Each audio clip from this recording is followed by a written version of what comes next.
unao uwezo wa kutoka kuwa mtu wa kawaida hadi kuwa mtu asiyekuwa wa kawaida. Kuna utofauti mmoja tu kati ya watu wa kawaida, average people, au mtu wa kawaida, average person, na watu wasiokuwa wa kawaida wanaofanya mambo zaidi ya kawaida, zaidi ya average. Utofauti ni mmoja tu, ama siri ni moja tu, ipo kwenye imani katika uwezekano.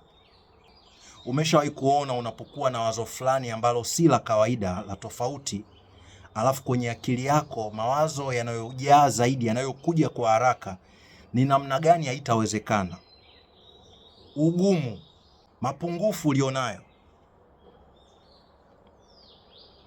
Kwa hiyo ndio fikra ya watu wa kawaida. Ina maana kwa muda mrefu umekuwa unafikiria katika kutokuwezekana. Nakumbuka mara kadhaa nikiwa na baadhi ya washirika wangu katika kufanya baadhi ya mambo, alafu nilikuwa nashirikisha wazo, kuna wazo fani zuri, okay, tunaenda kufanya jambo hili. Kwa hiyo ukiweka wazo, mtu anakuambia tunapata wapi pesa ya kufanya hivi? Utapata wapi pesa ya kufanya hivi? Yaani kabla ya kuangalia uhitaji wa hili wazo, uthamani wa hili wazo, mtu anaangalia utapata wapi pesa ya kutimiza hili jambo. Uhitaji pesa kuwa mtu asiyekuwa wa kawaida. Uhitaji pesa kukamilisha mambo yasiyokuwa ya kawaida. Unahitaji mambo matatu tu makubwa. Jambo la kwanza, unahitaji kujua ni nini, na jambo la pili unahitaji kujua kwa ajili ya nani, ni nani, na jambo la tatu unatakiwa kujua kwa namna gani. What, who and how. Hivyo ndio vitu vitatu unavyohitaji, na kubadilisha mtazamo wako, hali ya akili, kutoka katika kutokuwezekana hadi kwenye uwezekano. Katika kila wazo ulilonalo, kaa chini, chukua karatasi, andika mambo 10 ya namna gani jambo hilo linawezekana.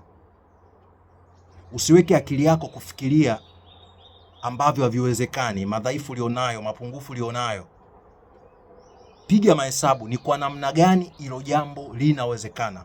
Mambo 10, andika mambo 10 ya uwezekano. Unaweza kufanya mambo gani hilo jambo likawezekana, hiyo idea, hilo wazo ulionalo likawezekana. Hiyo inakusaidia kwenye kubadilisha mtazamo wako, mtazamo wa akili, kutoka mtazamo wa kutokuwa na uwezekano hadi mtazamo wa uwezekano, ambao ndio unatofautisha kati ya watu wa kawaida na watu wasiokuwa wa kawaida. Kitu ambacho nataka nikwambie kwa ukweli kabisa, haukukusudiwa kuwa mtu wa kawaida, na hili unaliona tangu unapokuwa mtoto. Kwa mfano, juzi nilikuwa natembea mahali, alafu nikaona mtoto mdogo amevalishwa urembo, vile vya watoto vya kuchezea, ambacho kinakuwa kama ni mabawa nyuma, kama mabawa. Maana yake nini? Tangu ukiwa mtoto una fikra za kupaa. Hiyo sio kawaida. Tangu ukiwa mtoto unatengeneza magari ya udongo. Hiyo sio kawaida.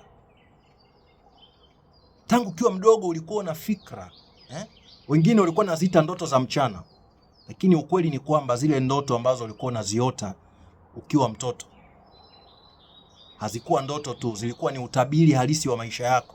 Lakini unapokuwa unakutana na watu wengi wanaokuzunguka ambao ni wa kawaida, katika akili zao wanaongozwa na fikra ya kutokuwezekana. Kwa hiyo na wewe unatengenezewa fikra ya kutokuwezekana.